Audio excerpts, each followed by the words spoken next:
Today, Shifu will explain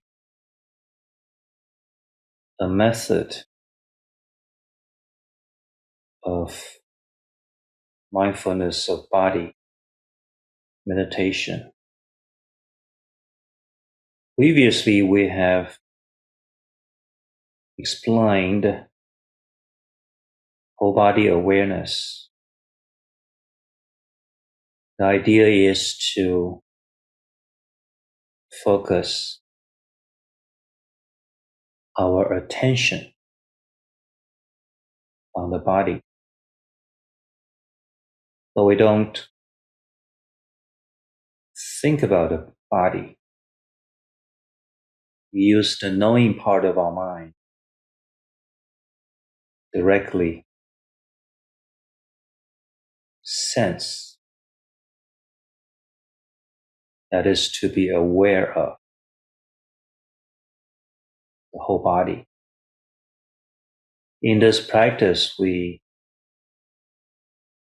try to maintain a mind of being the present, continuous focus,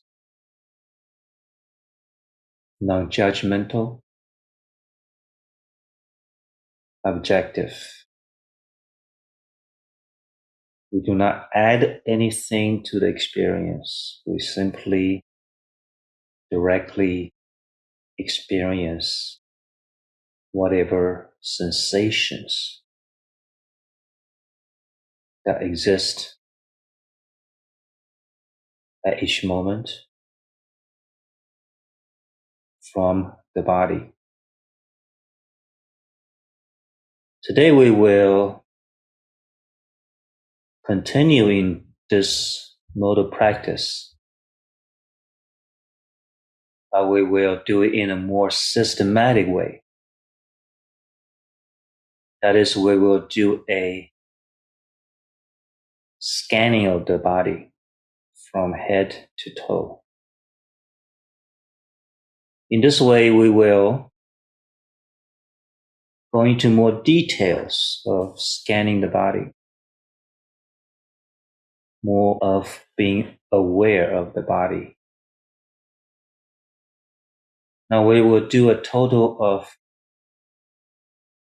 3 such scans,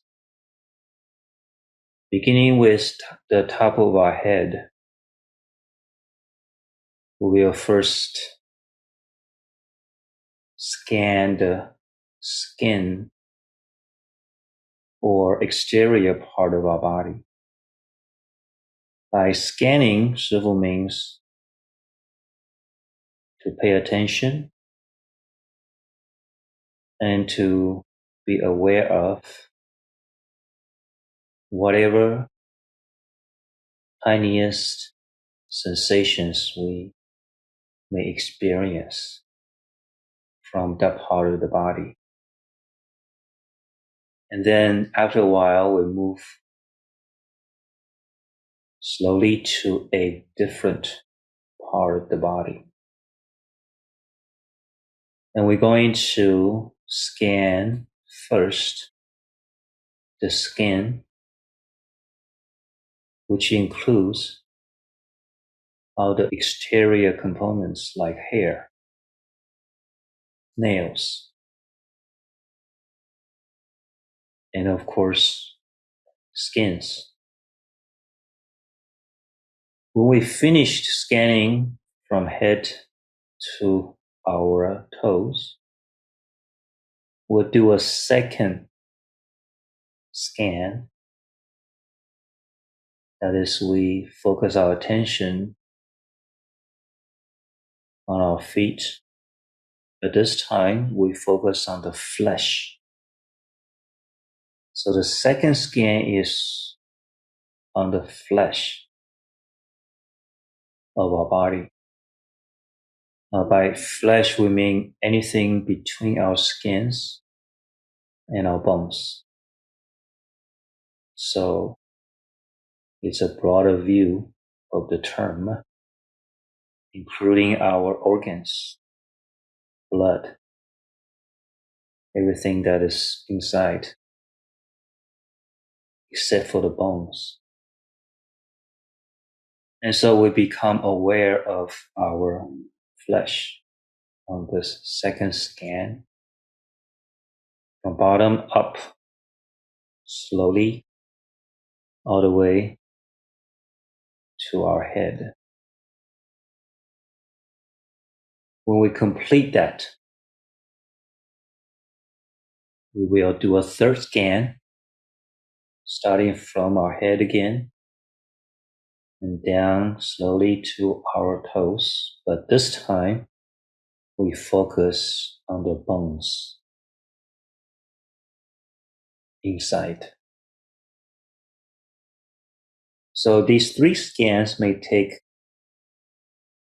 a few sessions. You shouldn't be able to complete all three scans in one session because we want to do it slowly and in detail. So Shifu will first talk about the scanning of the skin, the first scan. Now, throughout these whole body scans, each moment our mind is mindful. Being mindful means we are in the present moment. We are not reminiscing the past or speculating the future.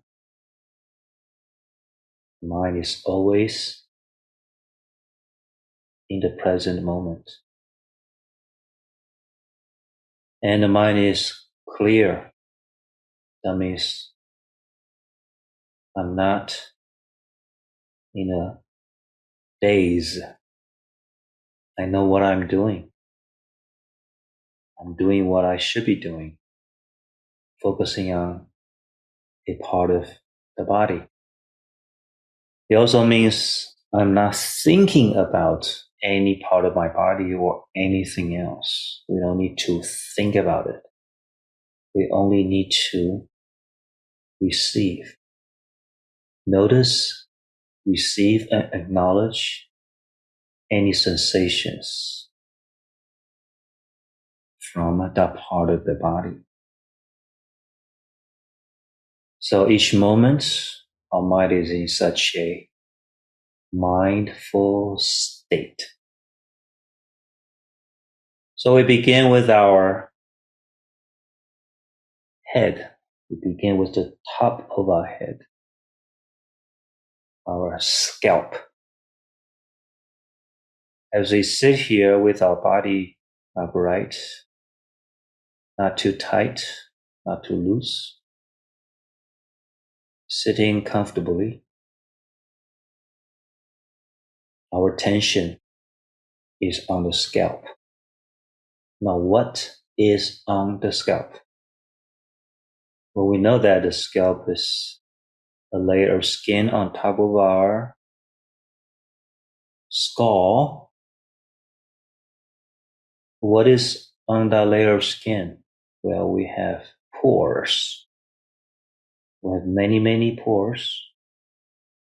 And from these pores, our hair comes out. That's mainly what is on the scalp. So try to become aware of our scalp as much as you can. Now, some of you may not feel much at all, and that is normal because we probably don't pay a lot of attention to our scalp. But however, some of us maybe can feel the pores. Some are even able to notice individual pores. And you know that your hair, each strand of hair comes out of one of those pores. So there must be thousands and thousands of pores there. Can you feel it? If you can, good. If you cannot, it's okay. Try not to imagine anything. Just be in touch with how finely aware our mind is of the scalp. Because over time, with practice, we will be able to refine our awareness and come to notice more details. Now, some of the other things you may notice is maybe a part of the scalp feels itchy. Maybe some of it feels oily. Maybe some of it feels dry. Everybody's different. Whatever you sense, it is what it is. Now, if you have a lot of hair, you may be able to sense those hairs on your head as well. Remember, we are not thinking about our hair. We're not thinking about, oh, when I need to wash my head again. No, we don't think about it. We just simply directly become aware of whatever is going on the scalp. Okay, so after a couple minutes, maybe 2-3 minutes, we can continue our scan because we want to be aware of the whole body. So we can move down to our forehead. Now, of course, there isn't much going on in our forehead. That's okay. We just simply stay in the present and come to be aware of whatever sensations there. Now, some of us have a habit of frowning. Some of us don't. You may notice whether your skin on the forehead is relaxed or not.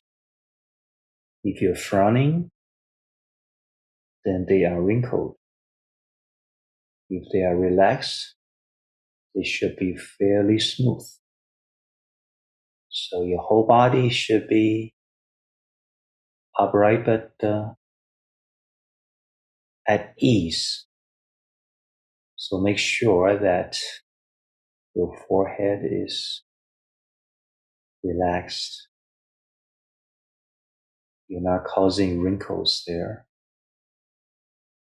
Now you will notice your eyebrows are right around there.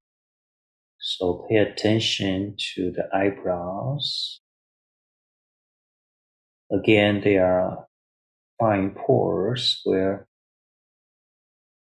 tiny hair come out and form your eyebrow. Can you feel them or barely not? Either way, you know the eyebrows are there. You may or may not be able to sense them. Now we can go down to our eyes and nose. Now, regarding your eyes,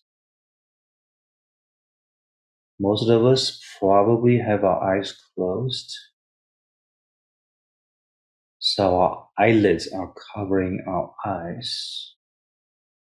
If you have your eyes open, that's fine too. In any case, you should be able to feel your eyelids. If not, you can move your eyelids just a little bit. Just a little bit. So you're aware of their existence. Below your eyelids are your eyeballs. And remind yourself your eyes should be relaxed. Are they relaxed? Yes, good.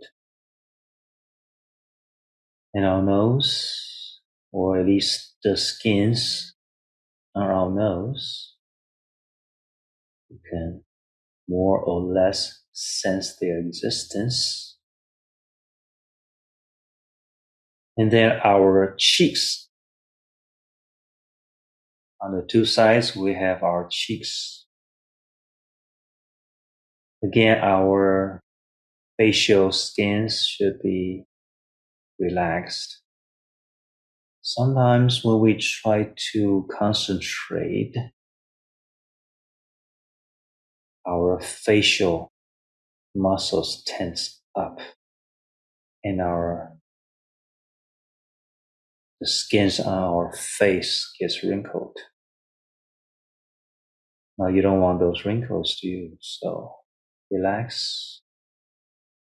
Put a little bit of smile on your face. A little bit of smile will help relax your face. So we move our attention down to our lips. We have the upper lip and the lower lip. They should be closed so your teeth is not exposed. But a little bit wide because we are putting just a little bit of smile there. And now we can go to our neck. Move our attention to our neck. You know there are skins on your neck. Is your neck straight? It should be fairly straight. If not, if your head is lowered, you will experience much more pressure on your neck than is necessary. So move your head so that it is centered in the proper meditative posture. Now we have missed the back part of our head, so let us put our attention there. There's plenty of hair for most of us.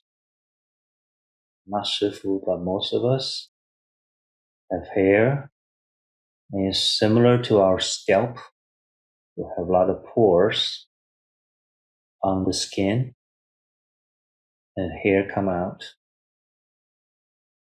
Sense those hairs and pores if you can.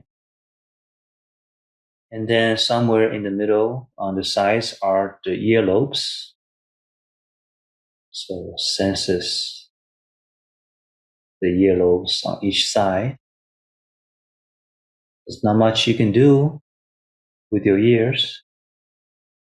There's not much you need to do except to be aware of those earlobes, the ears and the earlobes. Okay, now we are ready to go down to our neck and to our chest. So in the same way, we spent just 2-3 minutes on each smaller region of our body. So you move down to the skins on your shoulders. We missed the shoulders, right? Sense your shoulders. Are they in the proper position? Push your shoulders back a little bit so that it's easier to maintain a upright posture.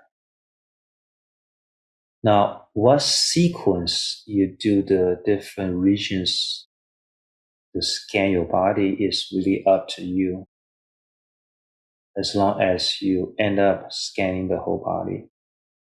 So right now I may go from my left shoulder to my left arm. You can sense the skins on my upper arm joining my shoulder and then going down to my elbow. Now, there usually isn't much going on there. not much to notice, but then there is a little bit of sensation there. Especially if you move a little bit, you can feel your skin rubbing against your clothes. So there is definitely sensations there. If it is hot where you are, then you may feel a little bit of sweaty on your skin.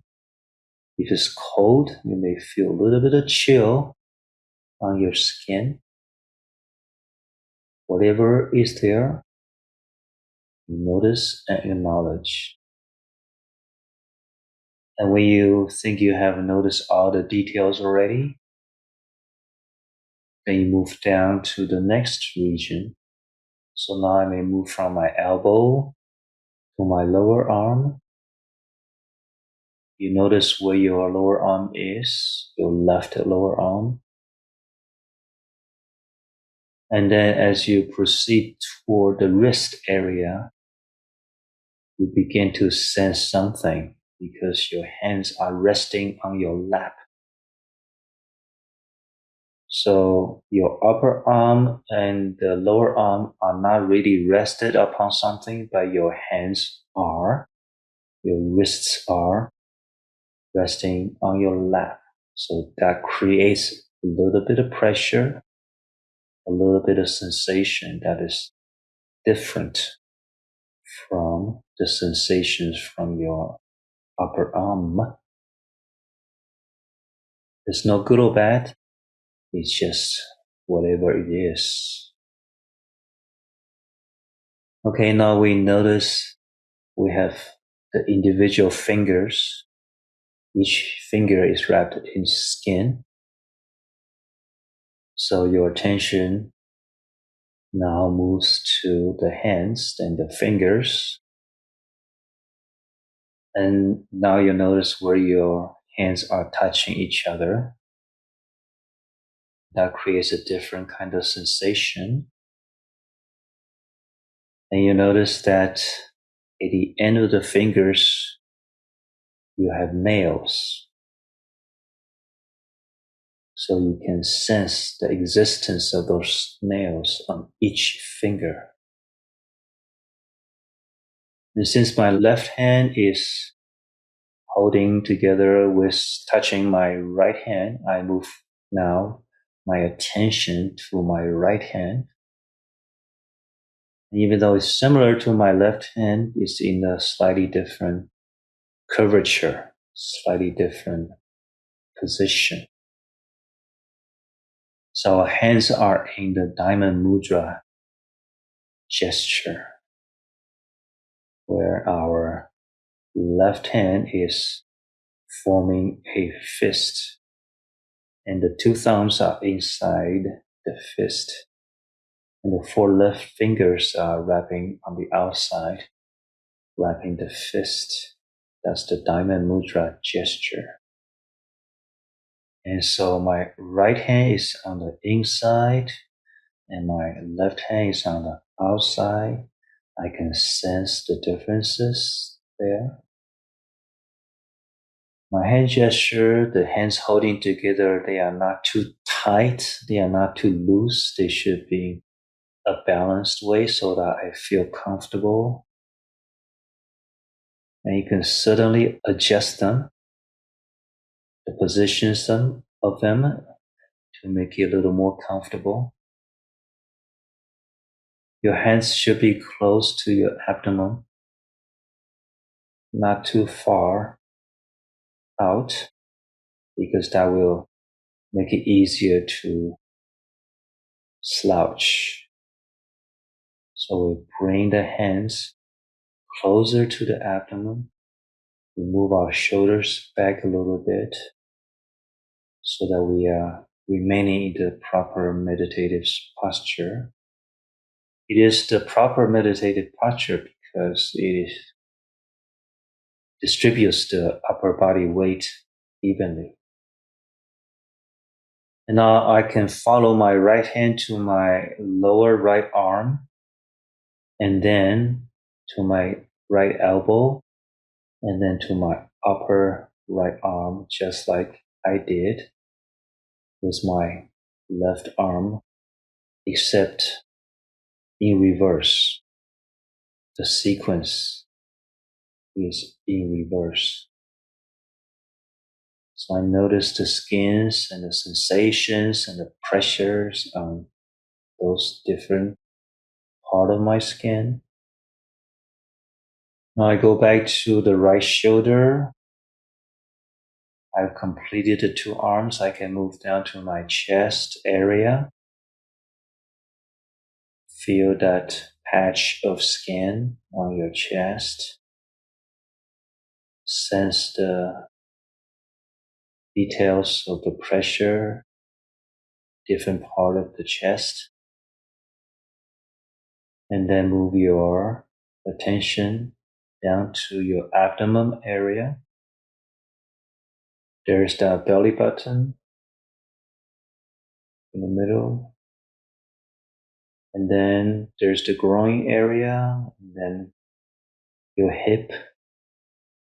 At this point, you might want to do a scan of your back. So that is a broad area of skin on your back from your shoulders down. Notice any particular sensations, like maybe a little spot that is itchy, or a little spot that is sore, or a little spot that is tight. If it's itchy, you cannot do much about it, except maybe if you want to scratch it or not. If it's tight, then you can mentally tell yourself to relax. Okay, and then we come to the hip area. So in this way, we do a complete scan of the exterior part of our body, what we call skin. And we move down from the hip slowly to the thighs, and then to the knees, and then to the lower legs. And then don't miss any details on your feet, including the ankles, the back of your foot, the underside of your foot, the ball of your foot, the toes, and the toenails. Now, don't be worried if you do not feel much from many of those areas. Whatever you can sense now is what you sense now. Acknowledge that. As we continue to practice this whole body scan, over time you will become better and more refined in your awareness, and notice little sensations you have ignored before. So that is the idea. Let us begin. Continue, and in the next session we do this scanning of the skin, the first of the 3 whole body scans.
We now prepare for walking meditation.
Make a half bow to the Buddha.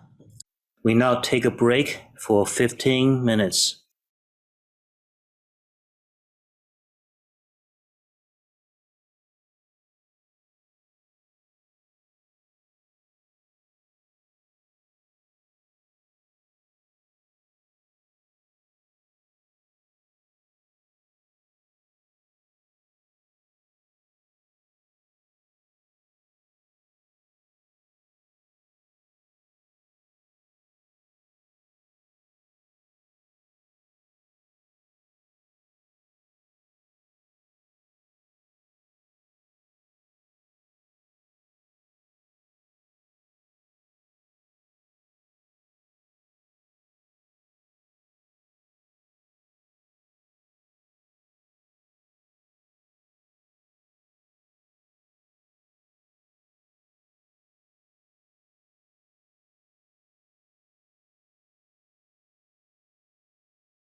We now prepare for walking meditation.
Make a half bow to the Buddha.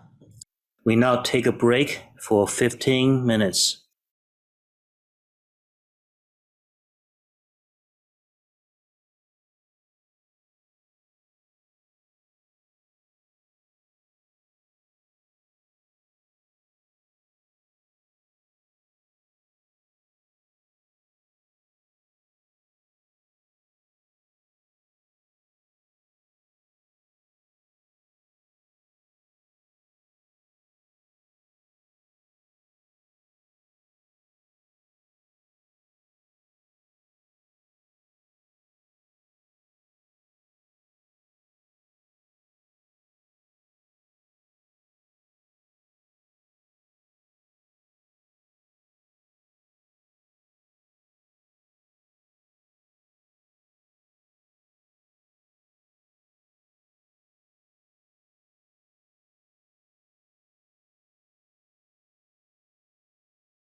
we continue the practice of whole body scan. Now Shifu will talk about scanning the flesh. Remember, by flesh, we actually mean all the body parts between the skins and the bones. So we start from the bottom where we stopped at the end of the scanning of the skins. Now, how much flesh is there in our feet? There isn't much, is there? But actually, you may be surprised to know in a foot there are 26 bones and hundreds of muscles. Why so many bones? You know that your feet are quite amazing structures. When you walk normally on the road, climbing a hill, going downhill, walking in the sand, in the grass, going up and down stairs, they are all different terrains. Some are smooth, some are not smooth. But you almost don't have to think about it to maintain a balance. And that's because your feet, along with the rest of your body, can adapt automatically to keep balance. When scientists try to reproduce this, engineers try to build a robot that can walk, they realize how difficult it is. It's an extremely difficult engineering problem. Our body does it naturally. It's because the flexibility and dexterity, all these bones and muscles and joints and ligament and tendons working together. Now, at this point, we probably do not feel much muscle, many muscles on the back of our foot. Seems like just skin and bones. But there are certainly tendons there. You can sometimes see yourself. And there's a little more flesh, bottom of your foot. There's certainly flesh in each one of your toes. So that's where we begin. Try to be aware of the flesh in your big toe. Let's say the left toe, and the second toe, the third, the fourth, the fifth toe. As you move your attention to where the toes are connected to the rest of your foot, you know that there are more muscles, more flesh under your feet. Now, don't underestimate those flesh. They are the ones taking the bulk of the impact when we walk. All the walking we have done in our life, these muscles were there taking the most impact. Doesn't hurt to be a little grateful to these unsung heroes. Nobody paid much attention to them, but they work so diligently and effectively. So we got these hardworking, resilient muscles, flesh, tendons in our feet. Our left foot, from the left foot and the right foot, and our ankle. Our ankle is also quite important in our emotions, aren't they? Sometimes when you feel some pain in your ankles, that means we haven't been taking care of our feet. A lot of times we abuse them without knowing that we are abusing them. They do get stronger with training. But let's be careful not to overtrain it to abuse them. And so as we become mindful of these body parts, we begin to see that the body is quite a bit more complicated than we usually give credit for. And we move up slowly to our lower leg. How many muscles can you feel in your lower leg? Well, I think everybody can sense that on the exterior, outside, front, there's definitely a major muscle there. And on the back side, you can probably feel at least two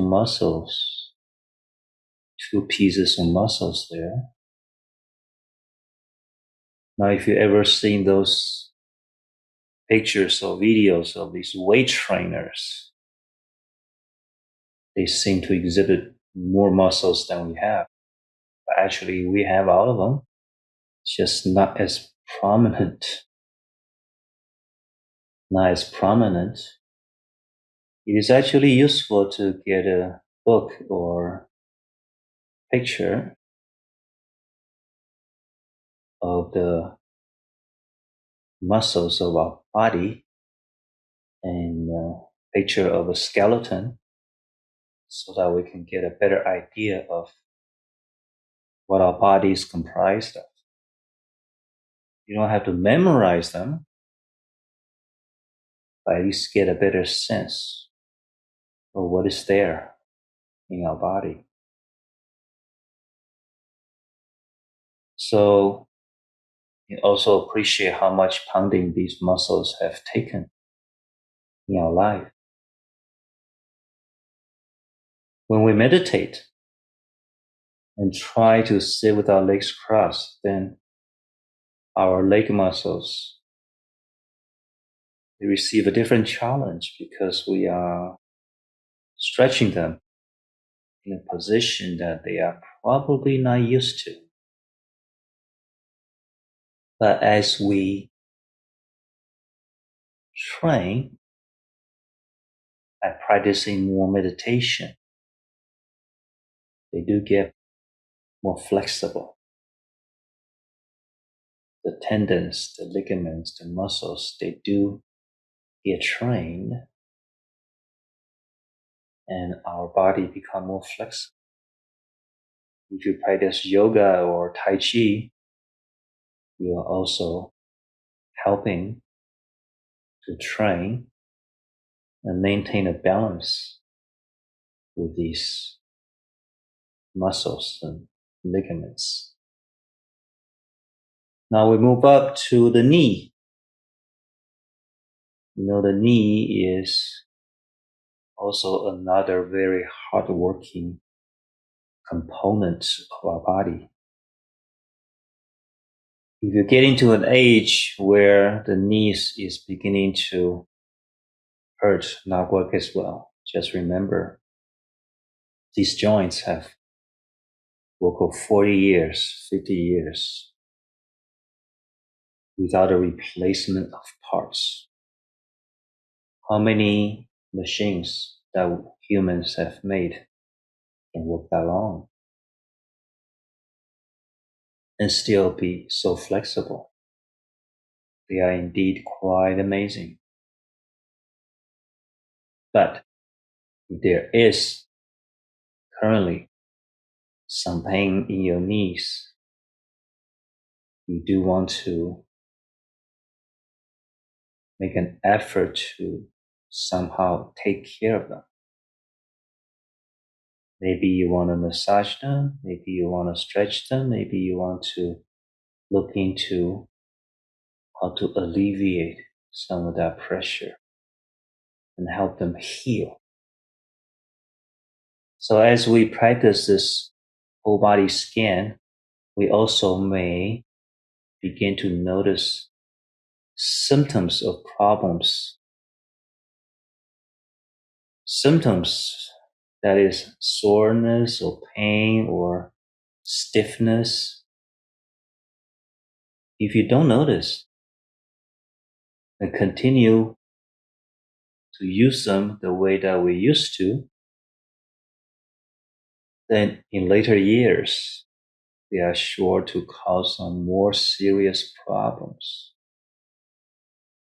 So when we mindfully scan the body this way, we may also detect some signs of problems.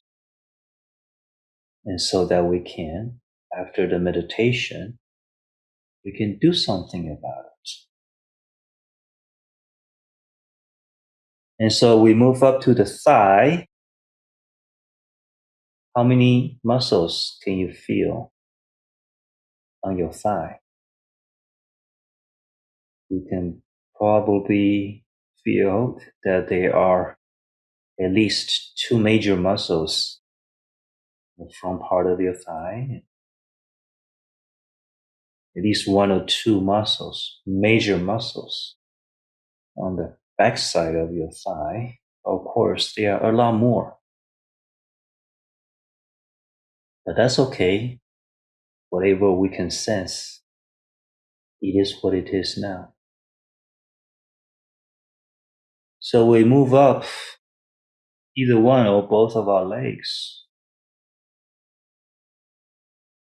Become aware of their existence, these body parts.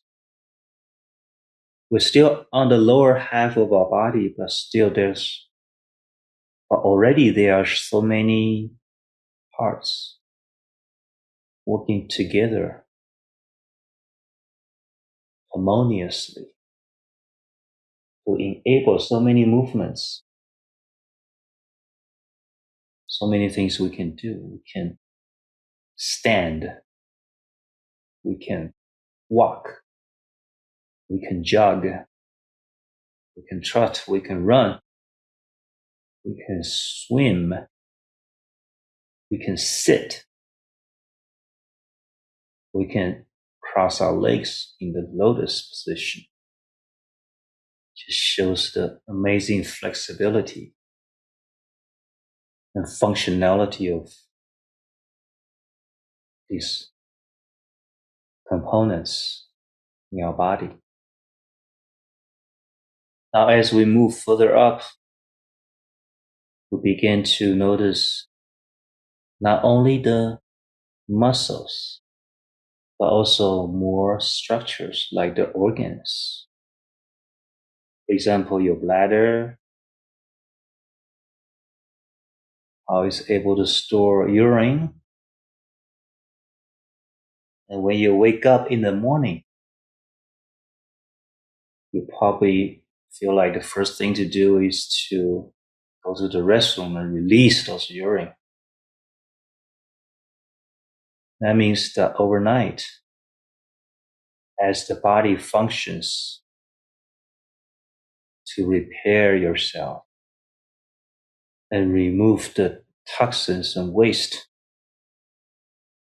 in your body when you sleep,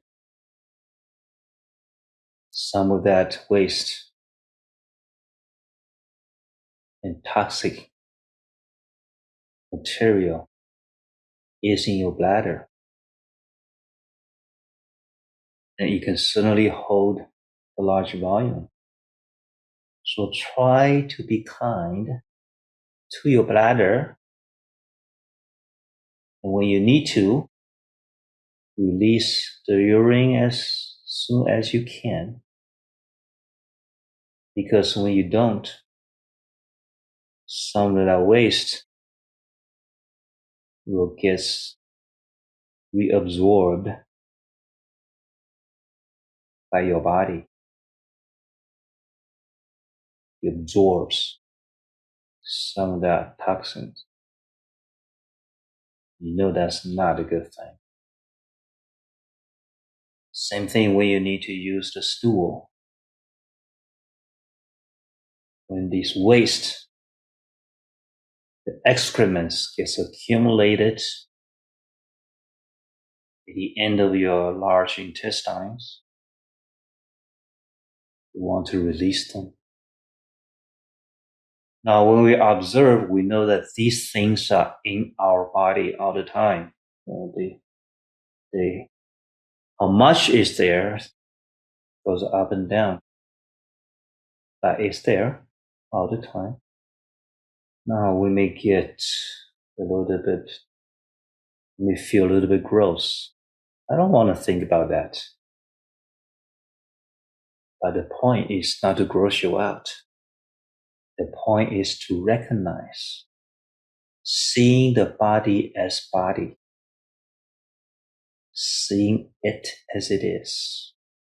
Whether you consider part of your body very nice and smooth and pretty, or you consider part of that body gross and stinky and smelly, those are judgments. Those are judgments we make with our conscious mind. Right now, we try to refrain from judgments. We use our knowing part of the mind to simply know and recognize what is there. And all of these parts, whether you can consider pretty or gross, they all serve important purpose in maintaining the proper functioning of the body. So we begin to gain an appreciation for all the different organs and the different parts.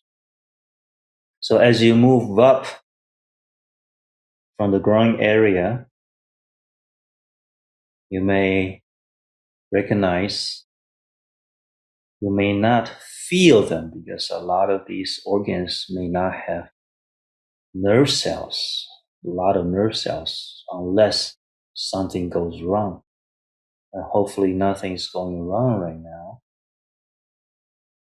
You may notice the different organs like the liver, which is a very large organ. And toward the back, there are the two kidneys. If you push your back right above your knees, right above your waist, that's where your kidneys are. And when you push hard, they are a little bit sensitive. That's how you can know their existence. Of course, you know that there's the large intestine connecting to the opening of your excrements.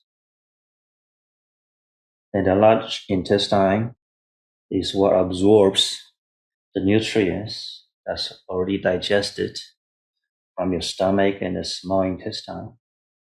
And also it's where it gets rid of the fibers and other material that you do not absorb. And above that is the small intestine that continues to break down the food material. And above that is the stomach with the stomach acid that break down the food. How amazing it is that our body can work. The different parts work seamlessly without you even knowing what to do. That it's automatically do this breaking down and absorbing the nutrients, and it seems to know how to get rid of the waste by itself. Now, when you become aware of this, don't you want to help them? Help your own organs by taking in what is proper for your body to survive instead of what tastes good and what looks good. In the modern Western diet, there's so much processed food with food coloring and artificial additives, and not for the purpose of nutrition or digestion, but the purpose of looking good, tasting good, and preserving on the shelf. Why do we eat? Because they taste good, or because we need the nutrition, energy to survive? So if we understand this, you know that what makes us feel, what tell us this food tastes good, is a very small organ called the tongue. Now, this little bit of a few inch square of area somehow determines the food that we intake, rather than the whole rest of the body, like the stomach, the small intestine, the large intestine, and the blood vessel network that goes to the heart and pump all the nutrients to the rest of the body. The whole massive network of organs and vessels, tubes, blood, and everything that support the proper functioning of the body. We ignore all of that. We only focus on what tastes good and what looks good. We only pay ordinate amount of attention to what the tongue says, rather than what the rest of the body is saying. They don't seem to have a voice, but when we begin to practice awareness of the body, you hear what they are saying. You begin to hear their voiceless complaints. And so there are certainly also muscles in your abdomen area. You've seen those bodybuilders with these prominent 6-piece or 8-piece in the abdomen area. For most of us, it's just around the fat. And our chest, which contains our lungs. Now that is another very hard working organ. Every minute we breathe, whether we are awake or asleep, and they are working so hard all the time. But what do? We do everything we can to pollute the environment, make the job for the lung work harder. Why do we not listen to what the lungs need and make our world listen, make our environment more suitable. Instead, we have made our environment so unfriendly that tens of thousands, maybe hundreds of thousands species have gone extinct because their body cannot sustain their life anymore. And this is beginning to hit ourselves, hit human beings as well. You see, when we become aware of our body, the skin's flesh and bones, we begin to see this intimate connection from inside to outside. You cannot sever that connection. Whatever is outside affects the inside. And our well-being. And of course, there's the heart, another amazing organ that pumps day after day after day after day for all our lives. And one day when it doesn't pump anymore, that's when we have to desert this body. Through the pumping of the heart, this amazing liquid called blood goes to the rest of the body. Now, can you feel? No, we probably do not feel the flow of the blood, but it is there inside. On the major arteries and veins,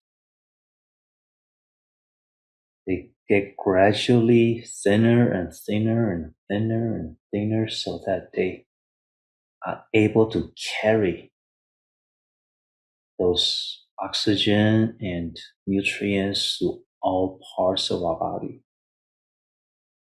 in a most efficient way.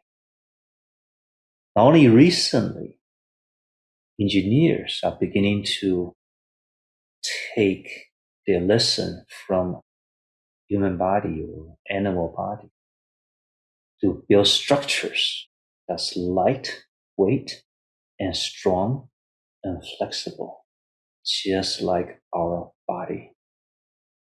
Because the body as efficiently as possible.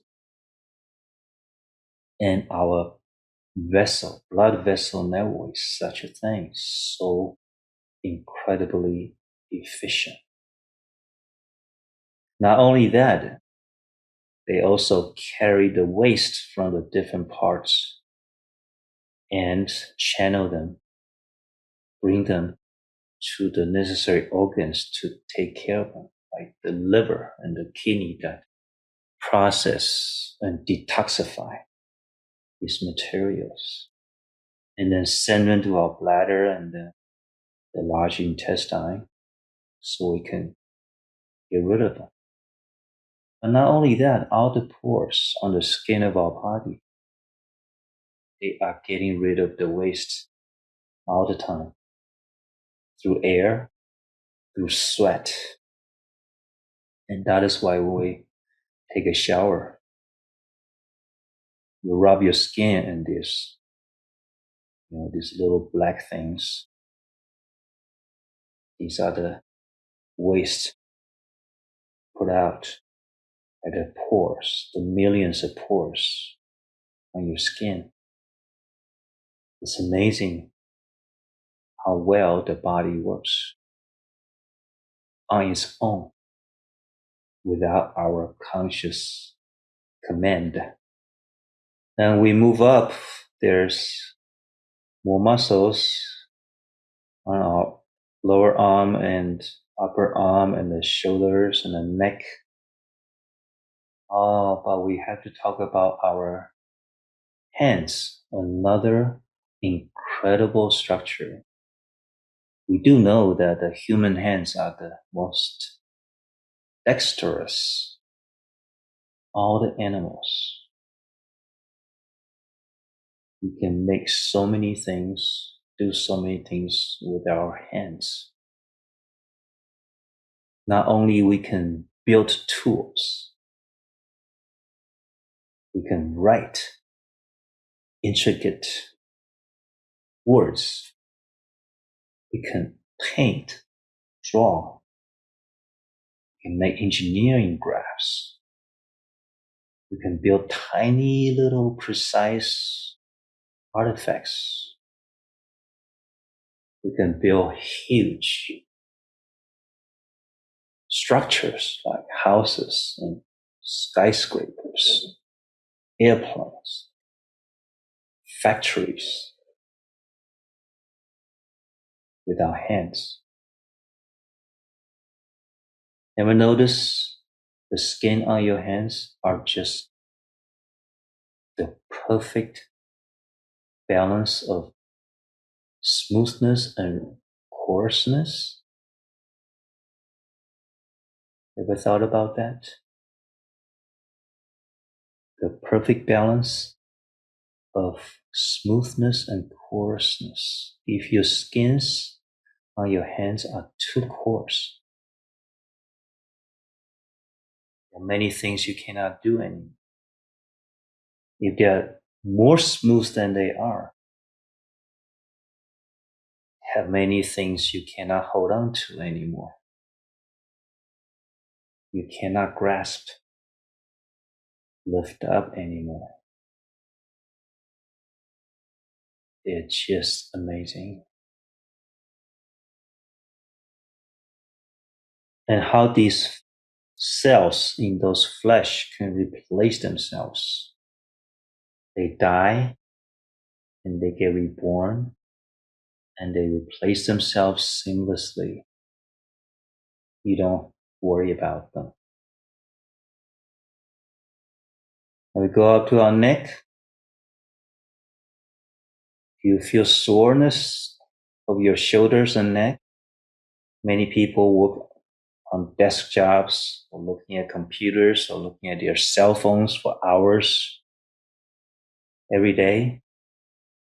Do you realize how much strain you are placing on certain parts of your body, like your neck? When you lower your body, when you lower your head, look at the cell phone for as little as 10 minutes, your neck is hurting. But it doesn't complain loudly, and we are so attracted to the information on the cell phone that we ignore these body signals.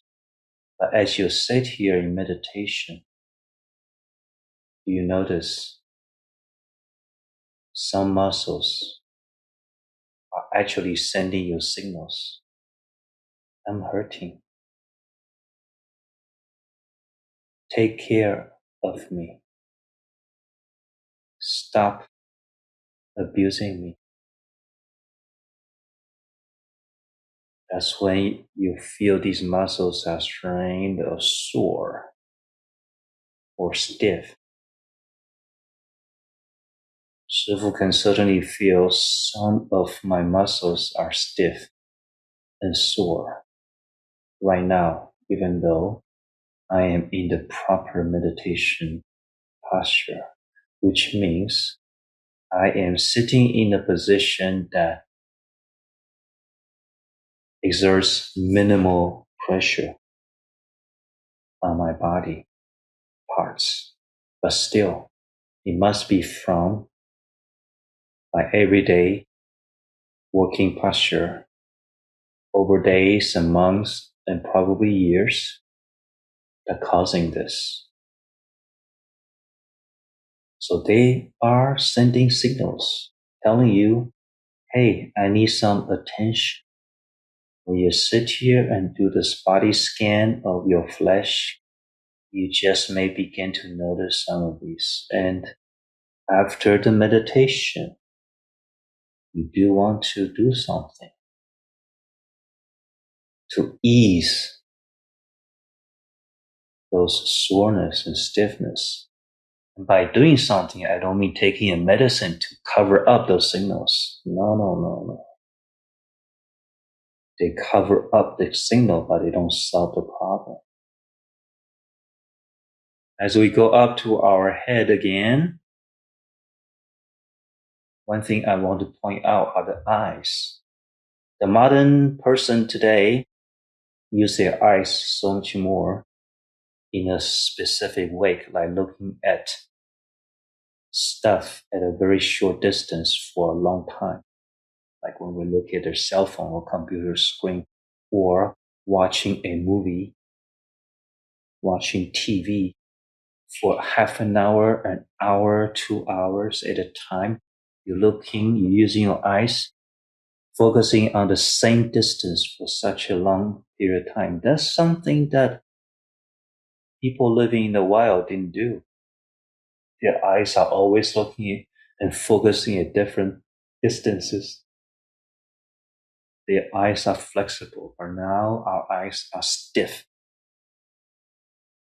Now, try to notice that there are small muscle groups behind each of your eyeball. There are 6 muscle groups, 6 muscles, small muscles that support your eyeball, and they are designed, well, they are arranged in such a way that your eyes can turn 160 degrees up and down and left and right, make your eyes really flexible.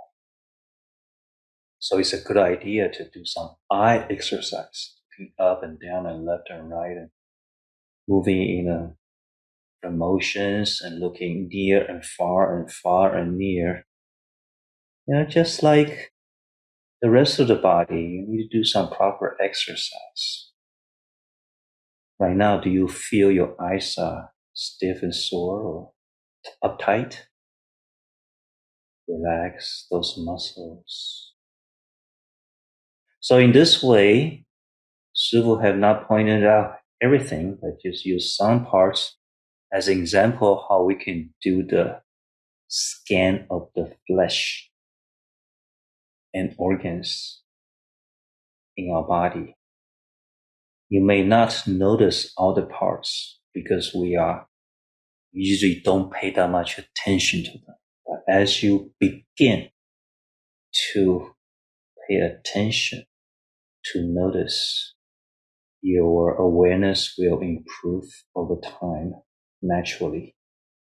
And when we complete our scan of the flesh at the top of your head, we do a third scan. Now remember, you don't finish one of these scans in one meditation session. You simply continue where you left off in the next session. So the third scan is the scan of the bones. Now we know that inside each one of our body, there is a full, complete skeleton, 200 some bones inside. Some people get scared of the skeleton. We all have it inside. It's part of us. It's nothing to be scared of.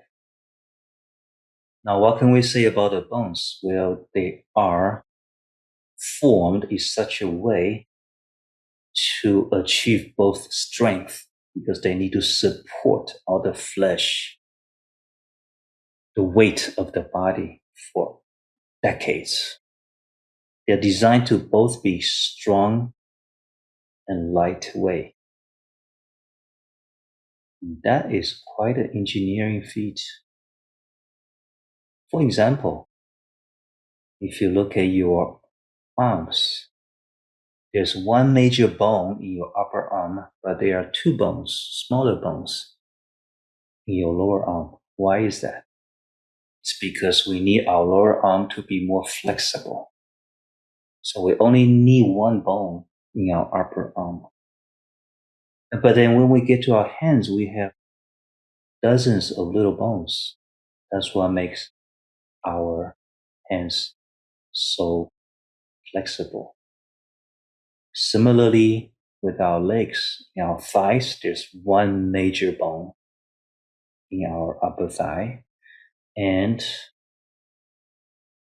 I think at least 2 bones in our lower leg,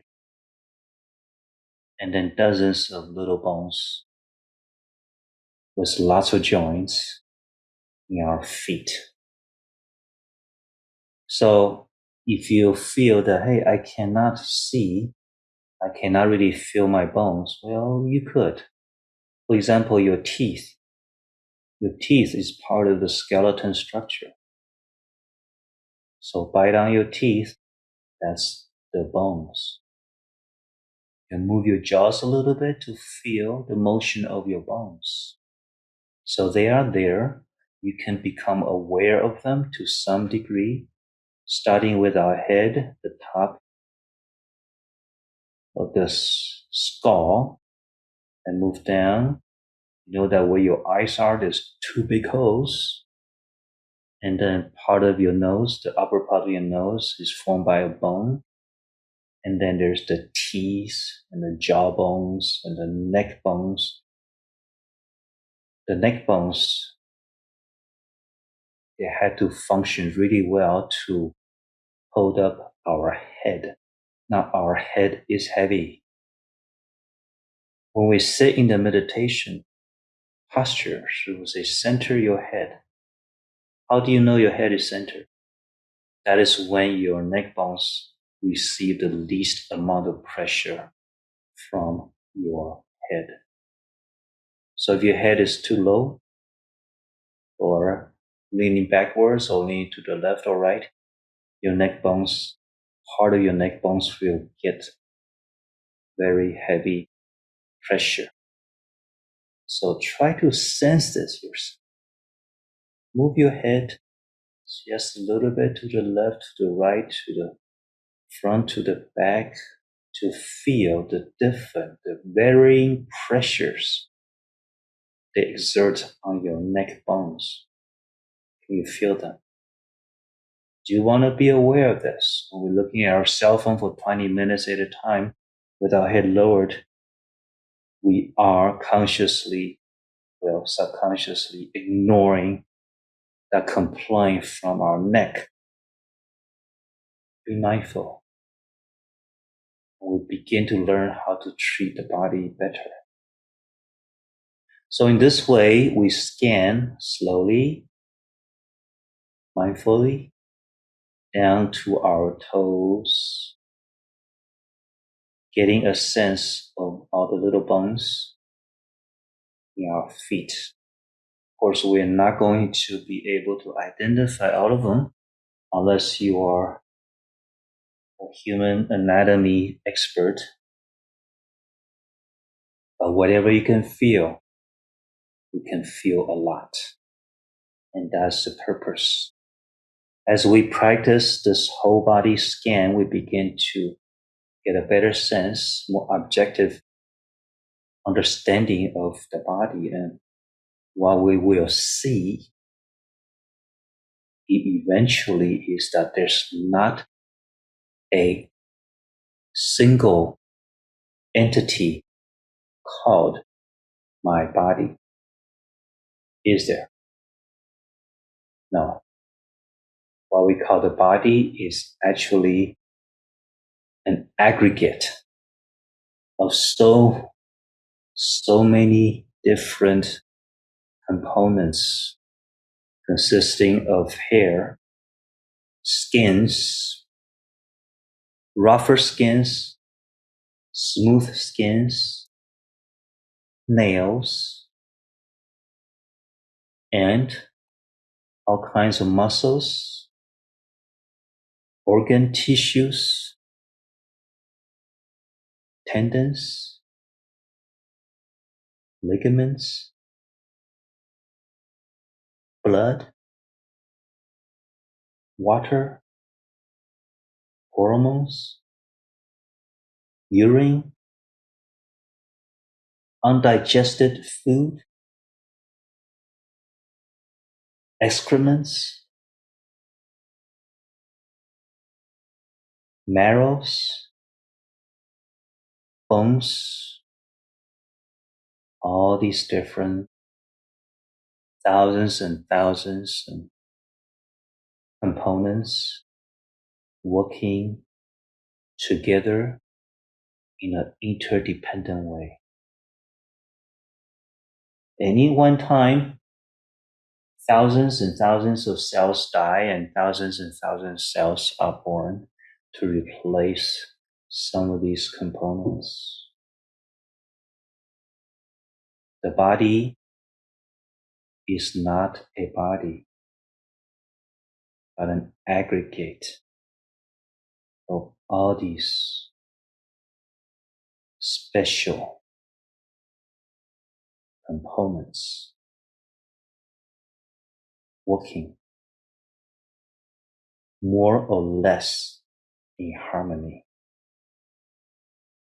Seeing the body as body begins with the whole body scan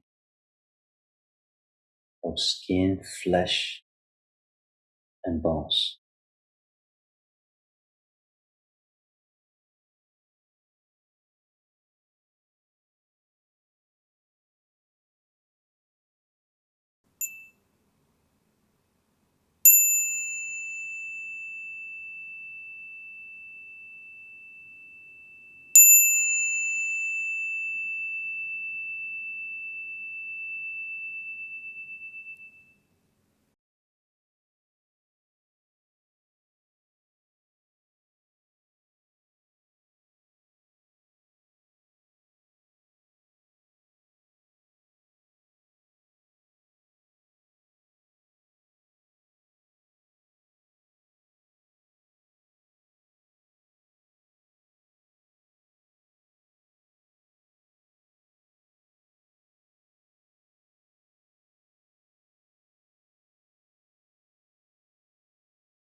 We now prepare for walking meditation.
Make a half bow to the Buddha, and we take a 10-minute break.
When we practice the mindfulness of body meditation, for example, scanning of the skin, flesh, and bones, we may come to some part of the body that we consider clean or beautiful or nice. Parts of the body that we are proud of, we would like to display and show it to others. And we may come to a part of the body that we consider unclean, ugly, or gross. Now these are judgments we have made because of various social conditioning. When we practice mindfulness of the body, we refrain from those judgments. We try to see the truth that every part of the body is important and works with the other parts of the body to make a functional organism. The bottom line is there's no part that is prettier or cleaner or uglier or grosser than another part. That is, all these different body parts, they transcend the duality of beauty and ugliness and clean and grossness. They are what they are, without the need of an artificial framework of judgment. So in this way, we become more familiar with the practice of using our mind to directly experience the facts and understanding what is artificially put on top of those reality that we experience. So later on, when we see a beautiful person, an ugly person, we realize that these are also personal, socially influenced judgments. And there's no absolute truth to these judgments. So our knowing mind transcends these dualities. It's what we call the pure mind. Pure not because it is cleaned from impurity. Pure because it transcends purity and impurity. Neither pure nor impure. Our conscious mind will make judgments which are useful sometimes, but hurtful in other times. But in this practice, mindfulness of body, we just try to get to the bare minimum reality. Seeing the body as what it is and nothing more and nothing less. Let us continue with the practice.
we have completed